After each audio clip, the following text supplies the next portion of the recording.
So, good morning again, and good morning, Rahul and Monica, Lisa Louise, and Pamela, Connie, and all of you who are here. I'm very happy to be back for this last day of the Intro to Meditation Part 2. And we're starting a little bit informally like we have the last few days. And if any of you have any questions you'd like to ask, and before 9:30 I'll do my best to respond.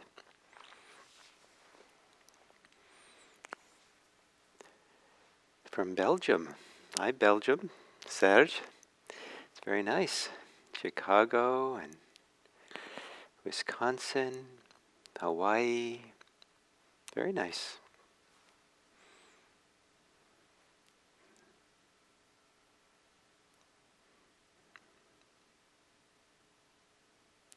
Any thoughts on cultivating trust and patience? Very nice. I think that the kind of the central mindfulness way of cultivating trust and patience is to turn your attention to study, to understand, to really see clearly the ways that you are not trusting and the ways that you are not patient. And that will make the trust and patience trustable. That will make you, if you really understand what the obstacles are, then sometimes either the trust has a chance to come up on its own, or if you understand the obstacles and can overcome them, then the natural thing that should be next, that from our goodness can come. And maybe that is trust, maybe that is patience, or it could be that something else comes up that we were surprised. It could be that we thought we needed trust and patience, and when we somehow freed ourselves from the obstacles to trust and patience, lo and behold, what was needed or what comes up is courage instead. In Switzerland and France, how nice. Thank you for your advice on physical anxiety and the way to accept it equanimously. If this is the right word, absolutely.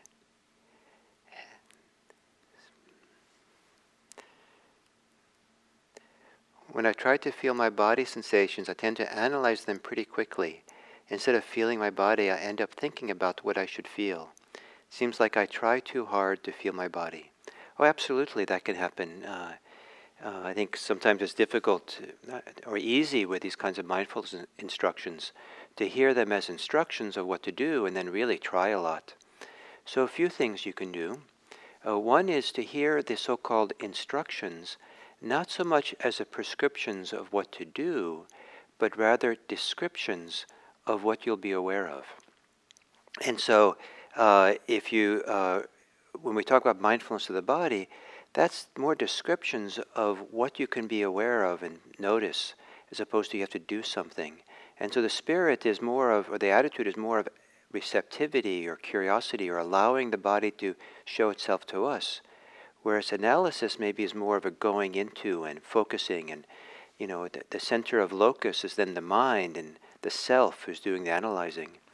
Whereas when it's descriptive, the center of locus is what's revealing itself, what's showing itself. The other possibility, as I said, with trust and patience, is if there's a lot of analysis, that's what's the natural tendency of your mind or the habit of the mind to do that. Rather than trying to overcome it, you might turn the attention around 180 degrees to really start feeling, sensing, experiencing, noticing, observing the analytical mind. What's happening physically in the mind, in the brain, in the body when we're analyzing. Maybe the eyes get tense or held tight, or there's tension in the forehead. Maybe there's a pressure, physical pressure in the brain itself that we feel. What's happening emotionally? Sometimes, maybe subtly, but importantly, underlying or part and parcel of analysis might be something, I'm not saying it's for your situation, but might be something like fear. We're analyzing so we can be safe. Or we're analyzing so because we've learned from elementary school teacher that this is how we're successful, is to analyze and present our brilliance and intelligence, and that's the way to solutions. And so there's a kind of a momentum of should, and this is what has to happen, that with authority, that of a school teacher who was maybe strict, maybe. So understand what's going on emotionally, and then to understand what's going on intellectually, conceptually, cognitively. What beliefs are we operating under? What values are we operating under? What are we trying to do? What purpose do we have in what we're trying to do? So there's stepping back and taking a good look at that mind that's analyzing, so you can question it and maybe not be enchanted by it, or so kind of automatically, habitually kind of committed to it. Maybe beginning to step back and find another way by knowing it well. And so these are probably not in order anymore. How do we explore thoughts? For that, it's very important. I'm glad you're asking the question. And to answer it as briefly as it's asked and with the time we have, in the Intro to Meditation, Mindfulness Meditation Part 1, it's not called Part 1, but the one that I just finished a few weeks ago on these on these YouTube channels, and also on IMC's Audio Dharma audio recording place. There is mindfulness of thinking, a whole day, a whole session on it, and you might go back and listen to that. Actually, I've done many of them over the years, so if on the audio site, the audiodharma.org, if you just search for thinking, you probably get lots and lots of examples of me giving instructions on thinking. So, do you recommend a specific time, a specific hour of the day to meditate? I don't recommend is a strong word. If all things are equal, I would suggest when you first get up, as soon as you feel fresh enough or wake enough in the morning, to do it. And it might be after you just directly, and it might be that after you have some food or some drink that you normally have, or maybe going outside to get some fresh air and then coming to sit down. But relatively early in the morning is often nice. It sets a tone for the rest of the day. And also, for some people, the early morning, they haven't gotten involved with the busyness of the day. And so it's maybe easier to settle and get focused. If all things are equal, I would suggest that you meditate twice a day. And once, and a very nice pattern that was nice for me for many years, was to meditate first thing in the morning, and then around 5 or 6 o'clock in the afternoon, evening. And having that balance of those two on either side of the daytime hours was very helpful for me and very supportive over the years of practice. And the afternoon sitting had a different function than the morning sitting. The afternoon often was processing and settling out from the activities of the day. And I found that if I meditated at 5, 6 o'clock in the afternoon, when I first came home, that the evening was better. It was clear, I was more alert, felt good, and also I slept better. So, okay. So thank you for the questions, and thank you for all being here. Slovenia, hi, it's nice to have you. And so then we're beginning again for the last of these 8 sessions on Introduction to Mindfulness Meditation Part 2, and where we looked at the hindrances, what's called the hindrances.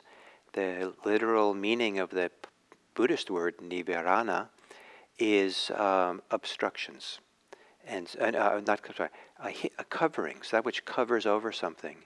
And it's a beautiful, profound thing to take the covers off the depths of our hearts, the depths of our mind, and discover that it's quite beautiful there. It's a treasure. It's the Buddha likened the process of becoming free of the hindrances to a goldsmith who purifies gold. Apparently gold, when it's full of dross, full of impurities, it can be quite rigid and hard and brittle even. But heating the gold, hammering the gold, a variety of things, I guess eventually frees it from a lot of the impurities and gets it soft and malleable And when it gets pure enough and soft and malleable enough, then it can be shaped into something beautiful. And so the same thing with the mind. We're working the mind, we're freeing the mind from the hindrances. So, and it's a slow process of, it's like, slowly, step by step, over and over and over again, emptying it, refining it. And then eventually it becomes beautiful, the mind.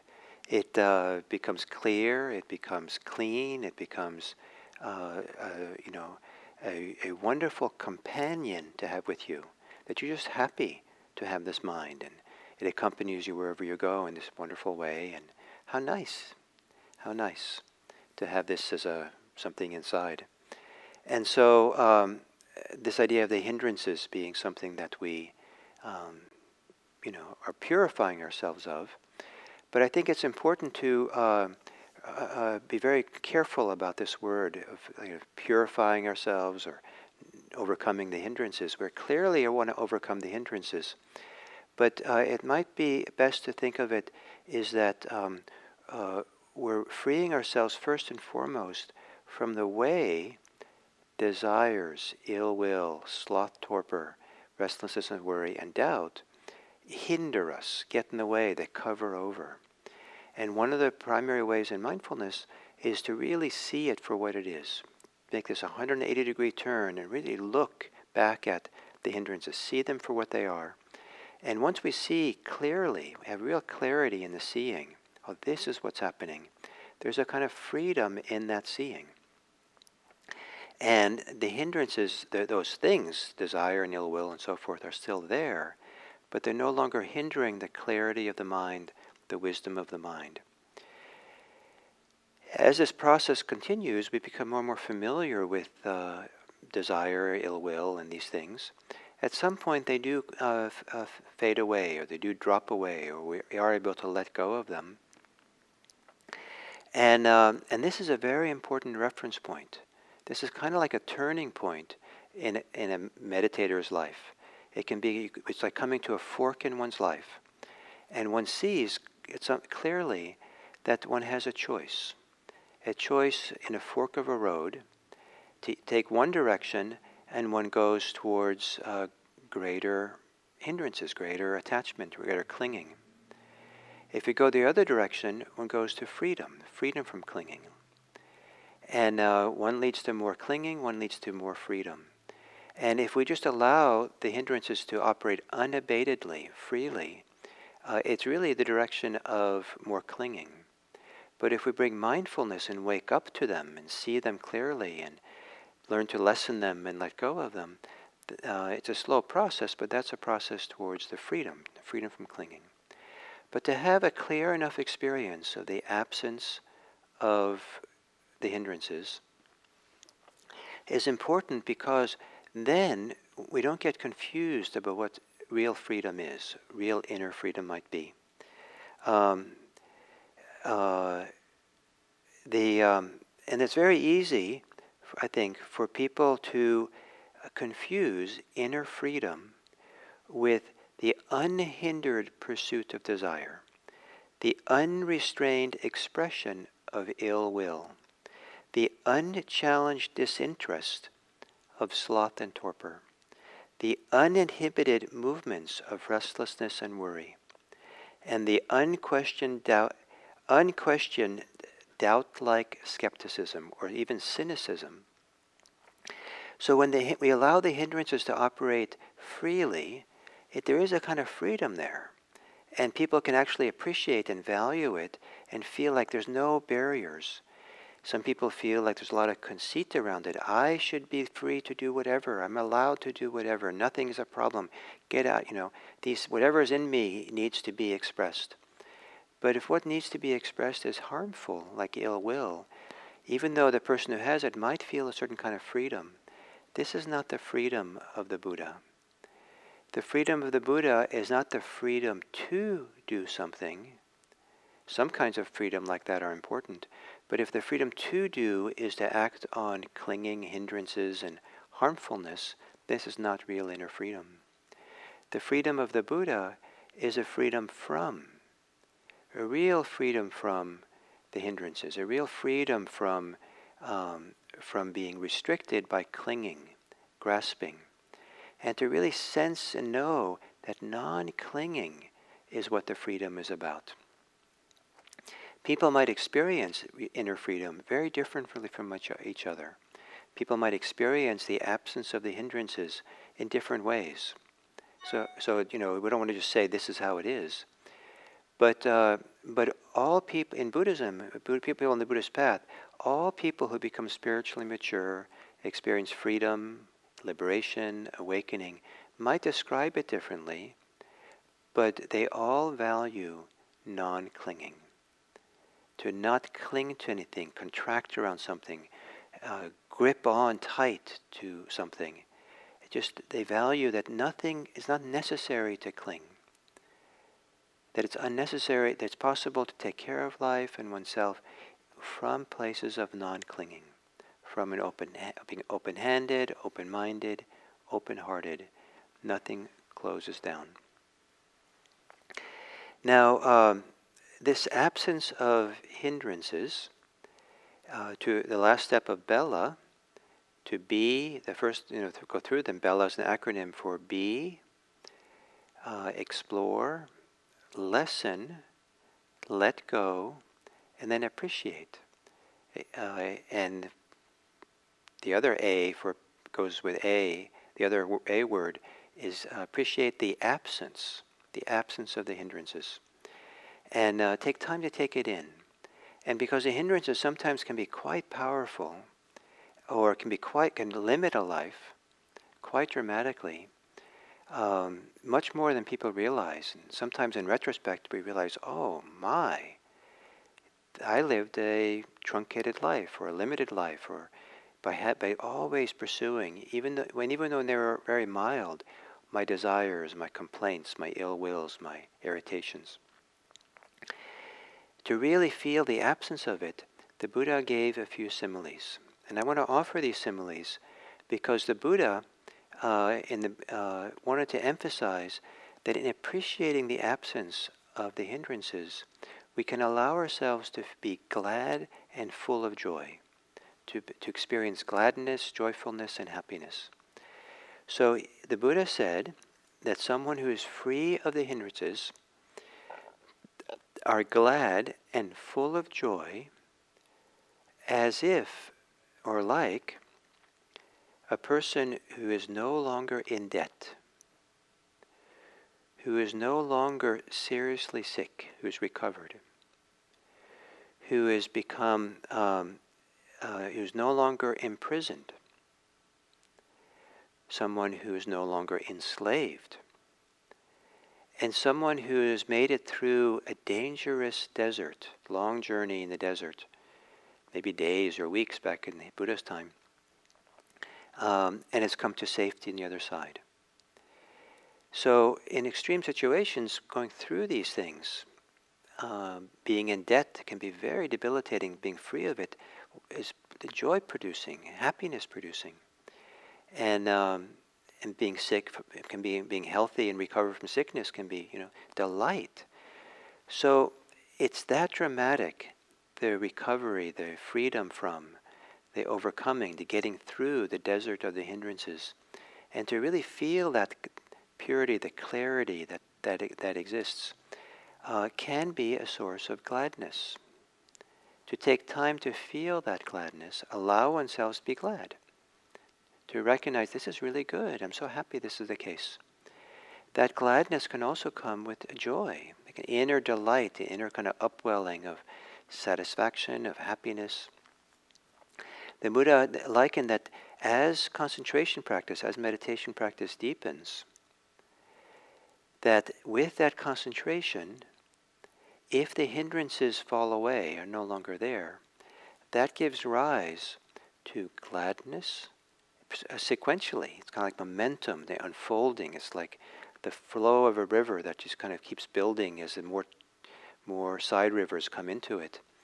As the concentration and meditation deepens, there comes gladness when the hindrances are not there. There arises joy. there arises a tranquility of the body. The body becomes very relaxed. There's happiness that flows from that.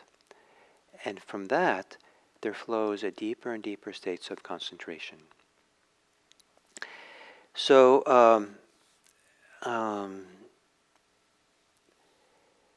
so to practice the hindrances. So today I wanted to emphasize the absence of the hindrances, the appreciation of what that's like.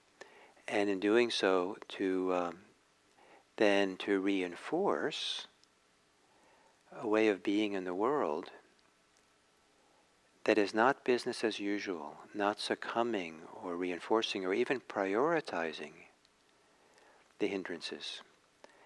Some people, somehow or other, what they've learned growing up or from society or from somewhere, it's almost like we're justified to be a hindrance, or we're supposed to have these things operating. We're supposed to be complaining. We're supposed to be worrying. Some places, some families, it's only by worrying that you show love. And if you don't worry, you're not really showing that you care. You're supposed to doubt everything and be skeptical and not really, go along or something. You're allowed to have desire. Desires are an important part of life. Only by having your desires fulfilled are you a successful person. And the more desires you have and fulfill and attain, it's in the attainment of desires and wishes that we become good people or successful people or praiseworthy people. Or the more critical opinions you have, the more you can prove to the world that you're right. You're always right. And you're always going to criticize and show what's wrong out there. It's a kind of ill will. It's kind of an aversion. So these kind of very parallel, almost dispositions that people end up having, they feel justified.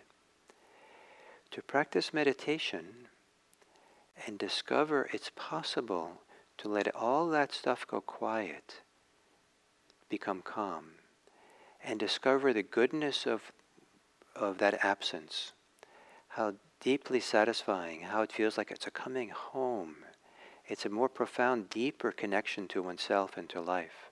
It's an intimacy that can't happen when we're swimming or caught up in the turmoil, that churning of the hindrances. It's a life changer.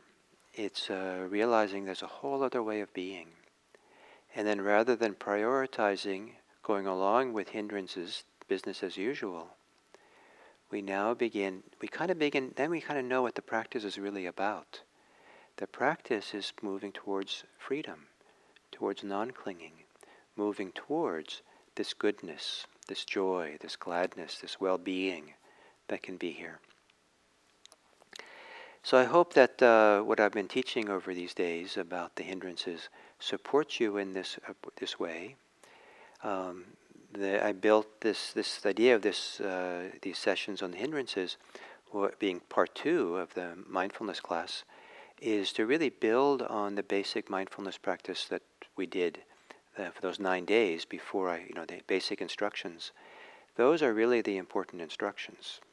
And, that's kind of like the foundation.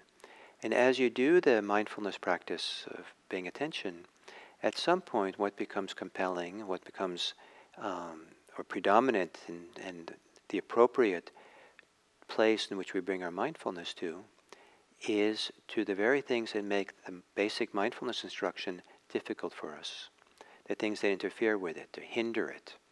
And there can be other things besides the hindrances, but hindrances are given particularly important focus in Buddhism. That's important for our attention.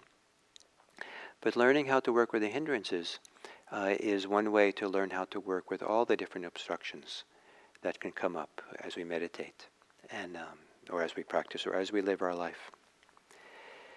So I thought that now we would meditate. So if you want to stand a little bit and stretch and refresh yourself maybe for a little bit, and so you feel more ready to meditate, a little more good energy for it, and please sit up if you like.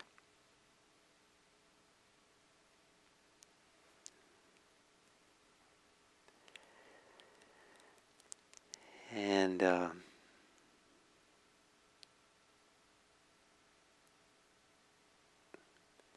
then when you're ready,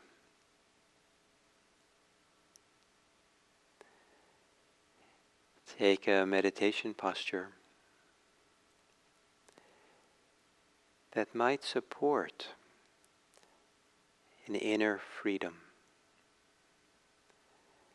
A meditation posture that has room in it for something to be freed from the inside out. If you're sitting in a couch in a way that you're slumped, then maybe there's not much room in the chest for something to become free. One of the reasons to sit upright or to stand upright, or if you need to lay down in meditation, to lay down in such a way that your chest is kind of open, expanded, is to allow a feeling of some room, space for something to become free, something to be free. So taking a posture that allows for some inner freedom, a posture that allows also for relaxation and for a physical alertness.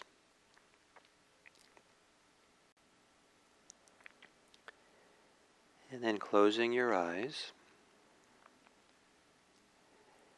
and take a few moments first to look back over your life for a particular time, occasion, when you might have been the most free of the hindrances, most free of clinging. A time that you felt deeply at peace, at ease, or you felt safe enough to just kind of release your fear, where you were content and had no desires that had to be fulfilled, and content so that there was nothing that you were aversive to. Maybe it was as simple as waking up from a nice nap and just laying there in bed and being content and peaceful. Maybe it was after doing something, accomplishing something difficult, and just releasing everything and just sitting quietly. Or time in nature at some point.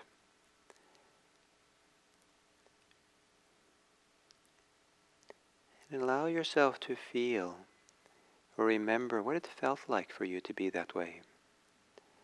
Whatever sensations, maybe by kind of visualizing the time, maybe you can also touch into what it felt like in your body, energetically, in your heart, in your mind.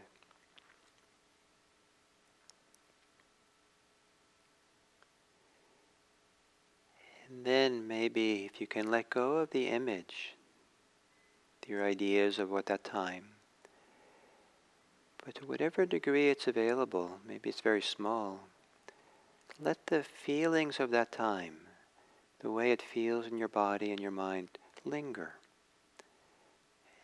And let yourself feel that,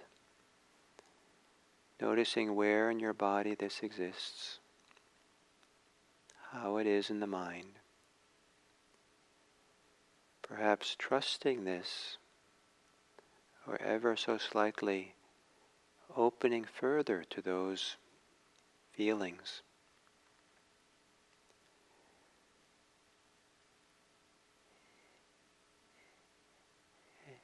And with that as a reference point, from that feeling of become aware of your breathing. Almost as if the breathing is a gentle wind that blows on top of a very quiet lake. So your breathing is gentle, allowing the breathing to come and go, over or through, whatever feelings you have of being at peace, content, quiet, safe. It might be very mild what you're feeling, but even if it's very small, feelings of well-being, of peace, being free of the hindrances, in that part of you where you're free of the hindrances, let your breathing breathe with that.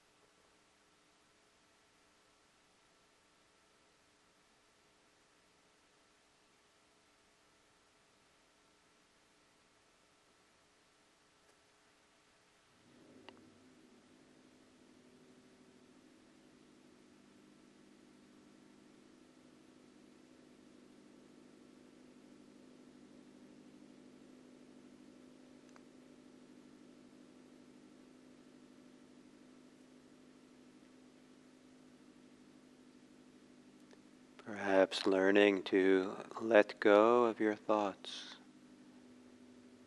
so you can allow yourself to better feel a peacefulness, a calmness, some well-being somewhere in your being.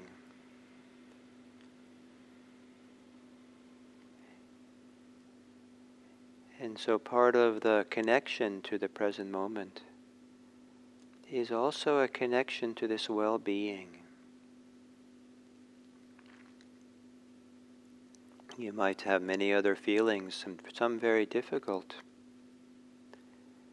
You're not denying those difficult feelings, but you're recognizing there's also, at the same time,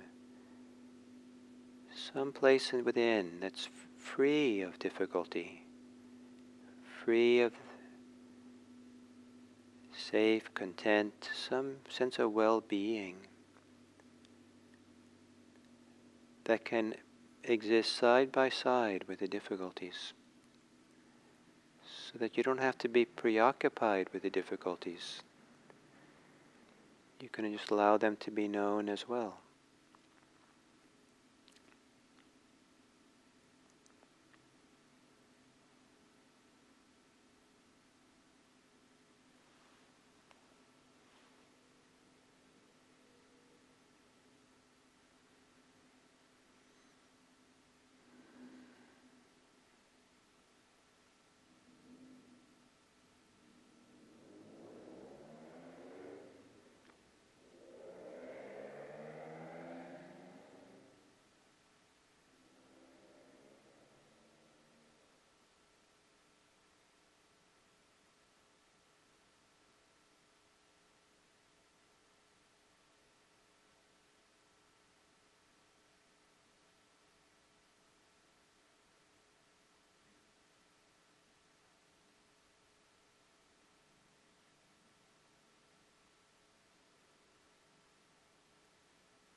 Allowing yourself to feel your breathing.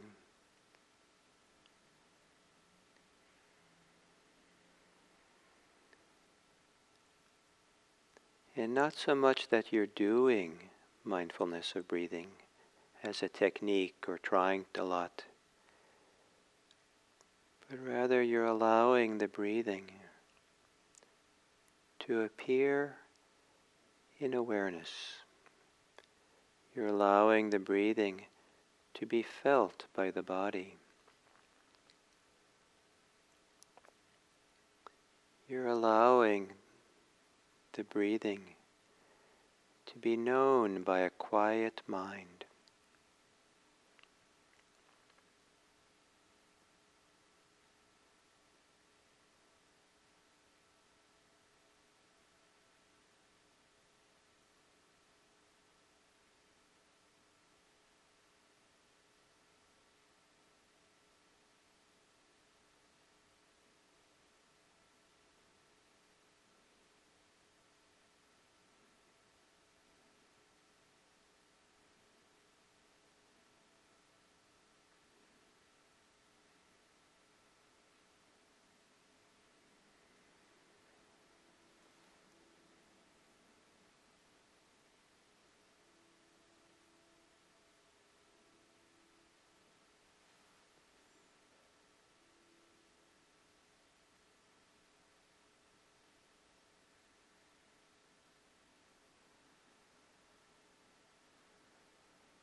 relaxing the thinking muscle.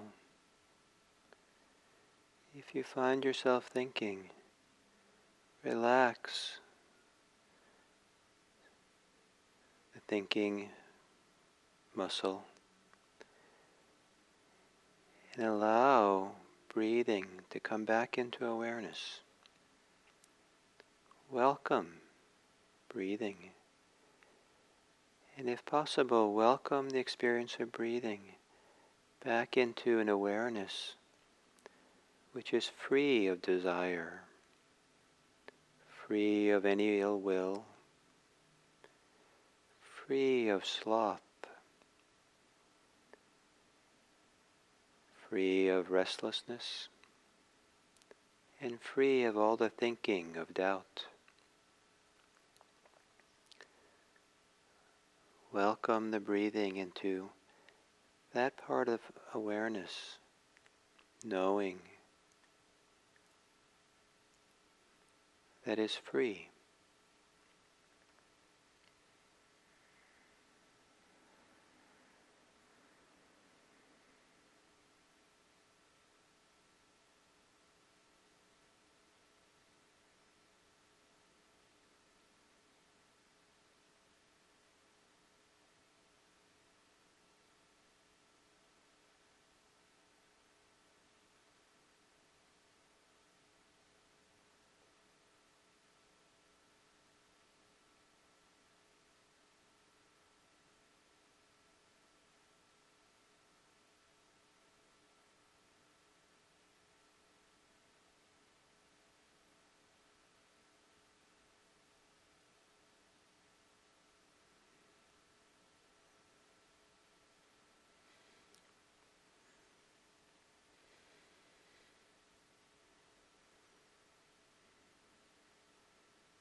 And as we continue a little bit longer with this meditation, is there anything within you that corresponds to a quality of non-clinging, non-grasping, non-resistance? Even if there's clinging, grasping, resistance happening next to it or somewhere else within, is there something that feels like a place or a quality, non-clinging? And what's it like to know that that's there? What's it like to be aware of it?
And finally,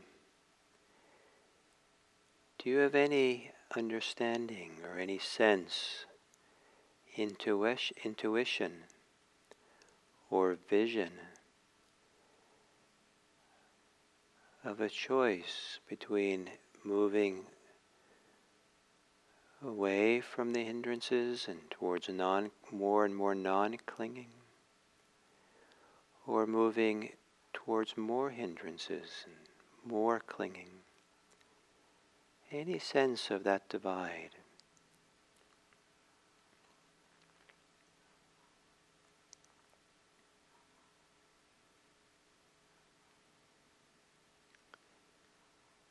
And is there any way that knowing that divide, that fork in the road, might be useful for you?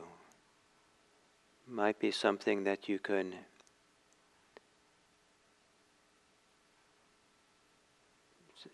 use as support for you?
So, my friends, we're coming to the end of the things that I have to say as part of the hindrances and practicing with them and freedom from them. I do want to end on a particular note about freedom. There's some similes, lots of similes in Buddhism, lots of metaphors. There's something about similes and metaphors for some people that gives a more embodied, maybe emotional, more holistic kind of sense of a teaching than if it's just told in plain, simple concepts. So maybe like poetry. So freedom is likened to turbulent water that has become clear and still. Like a dirty mirror that has become clear when cleaned. As a bird gliding in open air. So freedom is accompanied by peace, with clarity, with a resting, gliding in openness, open freedom. So I want to end this way to just say that this whole practice of mindfulness, practice of working with hindrances, from a Buddhist point of view, is part and parcel of a movement, a path to our potential for a deep, embodied and heartened liberation and freedom. That is considered one of the great purposes of human life, a noble and dignified endeavor that we do not just for ourselves, but we do it for others. Because the more free someone is, the more inner freedom they have, the greater is their capacity to care for others. The greater is their capacity to live in ways which do not perpetuate harm in this world. To live a harmless life a life of care and caring is one of the great purposes of the Buddhist path. So now we have some time, and for the final words, if you have any questions you'd like to, concerns you have that you want to raise, and I'll try to respond. And I'm very fond of having this chance to see your questions and comments, and welcome them again, and to have this final connection with you this way. And while we're waiting for that, I can add to say that, I better, I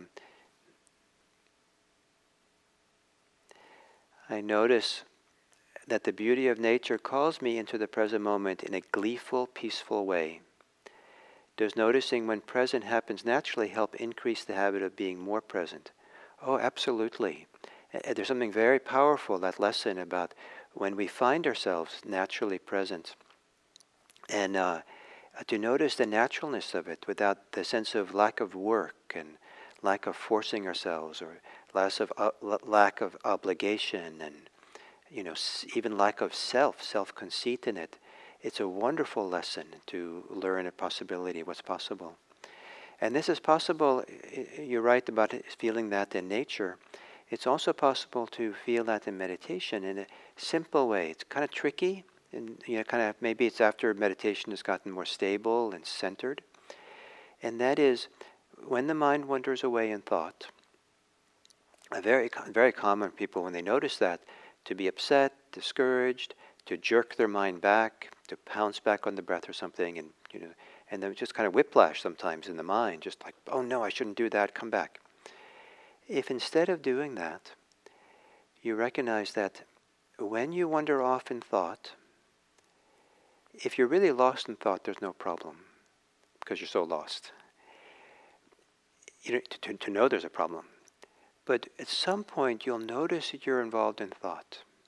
The very first moment you notice that noticing probably has some of those qualities you find yourself being present in nature, the beauty of nature, and just gleefully peaceful way, just being aware.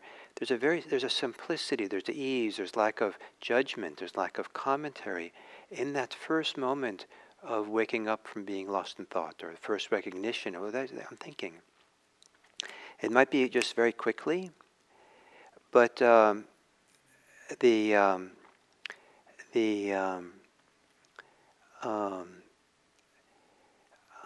if you can learn to recognize that, and then stay there, stay in that ease in which you noticed you were thinking, and then welcome the breath back. Might be nice. Sometimes when I am present, I realize there are so many hindrances that are so subtle. This has given me some freedom. Thoughts on this? Oh, this is very good. I'd done many years of meditation practice and meditation, and had a lot of benefit from it, but it was only when I started doing mindfulness and paying real careful attention to the subtleties of the mind, that I saw that there were a lot of hindrances operating really subtle.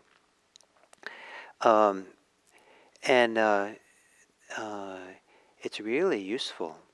And there's a kind of a point when we practice, maybe not early in meditation practice, but as the practice continues, that at some point, I hope you'll have the experience of recognizing you have hindrances and feel a certain delight, amusement, joy, happiness, not in having the hindrance, but in recognizing you have it.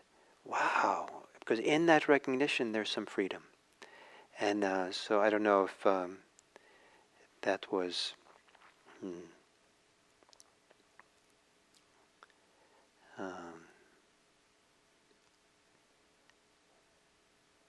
let's see. Yeah, it jumps around a little bit here, and it's hard to, when they keep coming, to... Anyway, I hope that Susan, I hope that question, that answer responded to you, way you were asking it. This has given me some freedom, you're right, Susan, when you recognize the subtle hindrances. Maybe that's what you're recognizing, the freedom, the joy, the goodness of recognizing the subtle hindrances. And then you practice with the subtle ones. All the things I've been teaching about the hindrances operate when they're subtle too.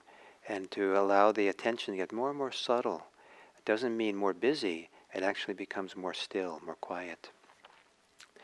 Do you have any suggestions of dealing with skepticism and sarcasm? Yes, same thing I've been saying before. Get to know skepticism and sarcasm better, and really feel the impact it has. So I suggest you're asking for yourself, and not dealing with other people's. But if it's yourself, really feel the impact, the cost skepticism and sarcasm has on you. Very personally, in what way does it create distance between you and other people? To what degree does it shut something down in you? To which degree is it kind of sandpaper on the mind or on the heart? Really turn around and look at it and feel it, and get to know what motivates it. Because it's possible that the skepticism and sarcasm should be respected, because even though it's unfortunate to have it, it is arising out of something deeper and something maybe good. So if you just want to bat it away and do away with it, you might not notice that deep inside of it maybe is a desire to be safe or to be liked or some kind of love that maybe needs a very different attention than trying to get rid of it. So to turn towards the very difficulty you have, one of the benefits is that it might be covering over something precious deeper down. So if you try to get rid of it too quickly, you might not notice what's deeper. Self-doubt is one of the classes, one of the defilements that has plagued me for a long time.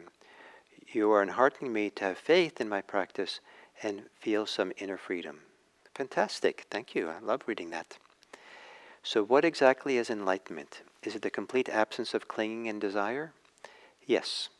The absence of clinging is awakening, liberation in Buddhism. And that can happen to various degrees or various strengths of impact. And so it can happen in mild ways, it can happen in moderate ways, and in very strong ways. And so even in very mild ways, we can get a taste of what full awakening is, full liberation is, when we can recognize more and more the absence of clinging. And as absence of clinging becomes stronger and stronger, then we start recognizing that, we start using that as a teacher for us. And we start realizing that we want to try to practice in a way that contains liberation in it, some qualities of it, the non-clinging. And you, Michael, you also say absence of clinging and desire. We have to be very careful about talking about the absence of desire. Full-blown awakening, there's no desires. Everything drops away. In the experience of full release, an enlightened person will no longer have clinging, but will still have desire after that experience of deep release, deep letting go. Enlightened people have desires too. They don't have compulsive desires. They don't have neurotic desires. There's no clinging as part of the desires. Their desires are basically either neutral or wholesome, or helpful.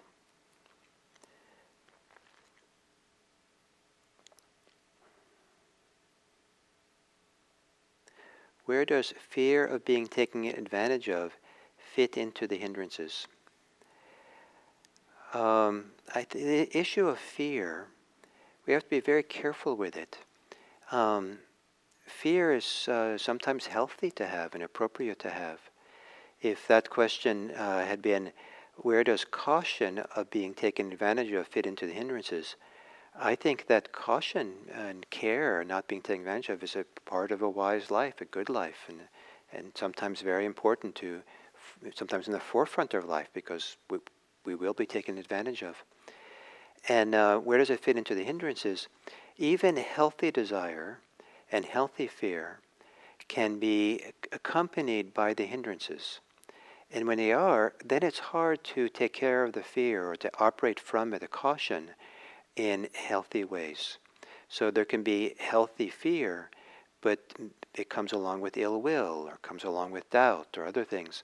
And then it kind of all gets kind of more complicated than it needs to be.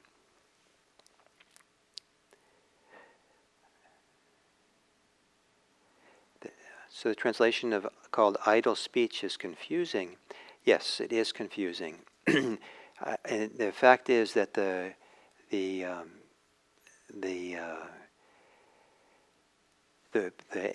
ancient word, Pali word, that sometimes translated as idle speech, no one really knows how to translate this word, and it's common. So people are trying their best to translate a word they don't know. That's my impression. And some people will translate it as gossip instead of idle speech. And that makes it a little bit clearer. But idle speech is sometimes a beautiful way, a wonderful way of connecting to people and being, having a nice relationship with people. And it's, and so idle speech by itself, sometimes is useful. But maybe what if we translate it as pointless speech?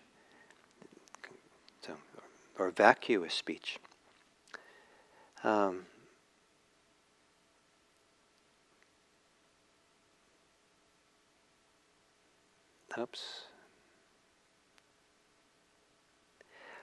how to differentiate between letting go and giving up.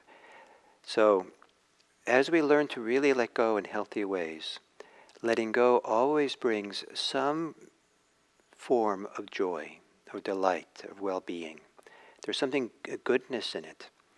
And I've done a lot of letting go, and I learned that if I let go and felt neutral, I hadn't really let go. And it would usually come back and bite me. I had to really let go and really feel the goodness of it, the openness of it, the happiness of it, the enlivening of it.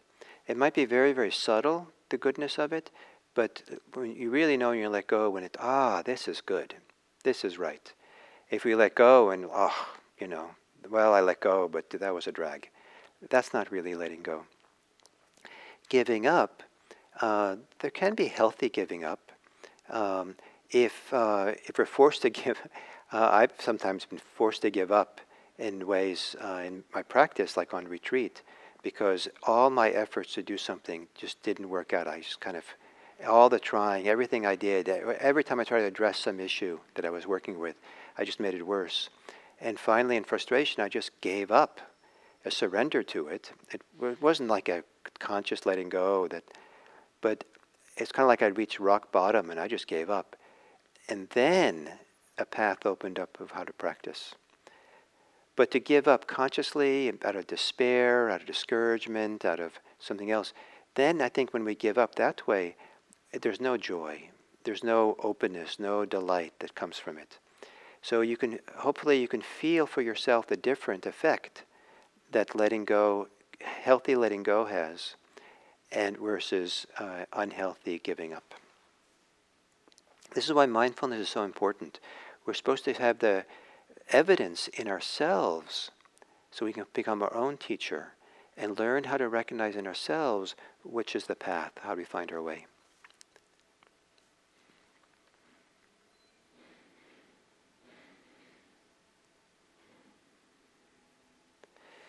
Variations of the same type of hindrance seem to repeat. I feel I am causing my own suffering. I'm struggling to understand. Guidance. Oh yes, this is probably common for everyone. The repetition of the hindrances, and I feel I'm causing my own suffering. In a Buddhist analysis, the suffering we're trying to address,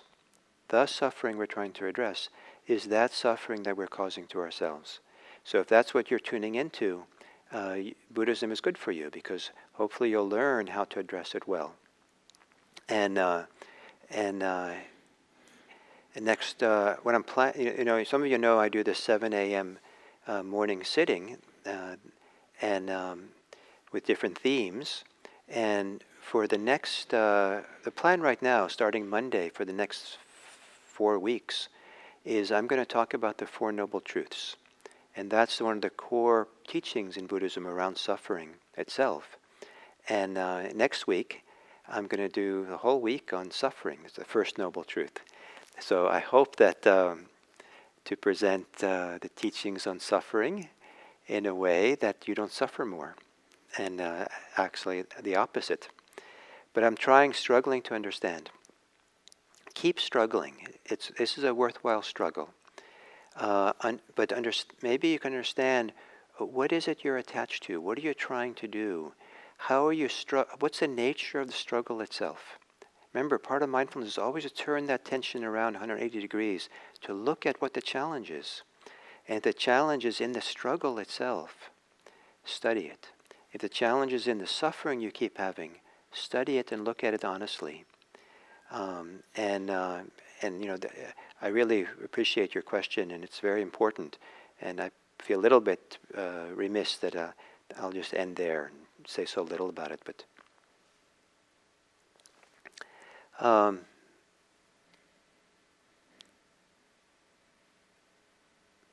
I like humor, most of which is sarcastic advice. Yeah, I mean, if you're with people who understand you well and understand that you're a good-natured, kind person and generous person, and maybe it's okay to be sarcastic, maybe there's I don't know. It depends what kind of sarcasm it is. And I don't really know fully well the definition of sarcasm to really answer your question well. I just know that many times I hear sarcasm and something inside of me closes up and gets tight, and I kind of get discouraged more than encouraged. But if you're concerned, and I like humor too, maybe learn a different kind of humor. Use your intelligence to learn about humor, different kinds of humor. Maybe tune into people who are funny and read about it, or joke books even, or comedians, and find those who are not sarcastic. And see if there's something you can learn about how to be funny, how to be amused and be delighted by things that is not sarcastic. One thing that I learned to do, I learned to do, I don't know how well I've learned it, but I certainly have tried, is I might find something humorous, some statement about what's going on, and it used to be that I would make that statement about the person I was talking with. So it was a little bit, a statement about them. And mostly it was something funny and everyone laughed, I think, including the person. But I've learned to kind of try to stop doing that. And instead, if it can, I'll turn around and make the same funny statement where I'm the subject of it for myself. And that way I'm not making any statement about other people.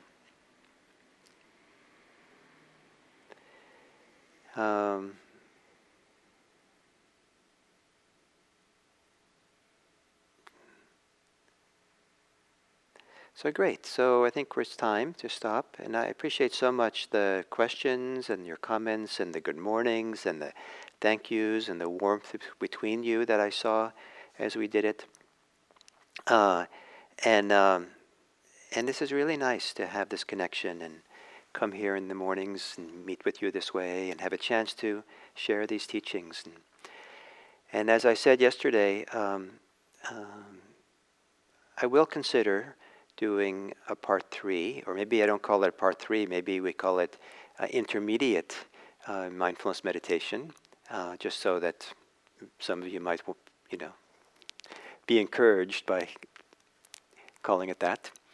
But I need to take a break for a while, and I feel like I've been teaching a lot these months, last month since this. So I want to take a break and from this intro kind of classes, and so. But I thought maybe near the end of May or maybe in June, I can start again, and so you have to look at the IMC's website and the calendar or in the What's New section, and so sooner it'll be listed somewhere there when I'm ready to do it, and hopefully I'll give you plenty of warning for it. And so again, thank you very, very much, and I look forward to more opportunities to practice with you.